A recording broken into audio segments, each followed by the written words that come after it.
നിലമ്പൂരിൽ വലിയ ആത്മവിശ്വാസത്തിലാണ് 4 സ്ഥാനാർത്ഥികളും. ഭൂരിപക്ഷ കണക്ക് നിരത്തിയും മുന്നേറ്റമുണ്ടാക്കാൻ കഴിയുമെന്ന പ്രതീക്ഷ പങ്കുവച്ചുമാണ് സ്ഥാനാർത്ഥികളുടെ ഈ ദിവസം കടന്നുപോയത്.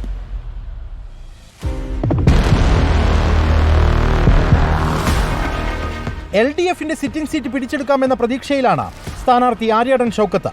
മികച്ച വിജയം ഉറപ്പെന്ന UDF. നിലമ്പൂരും UDF ശക്തമായ ഭൂരിപക്ഷത്തിൽ കംഫർട്ടബിൾ മാർജിനിൽ ജയിക്കും, ആ കാര്യത്തിൽ സംശയമില്ല.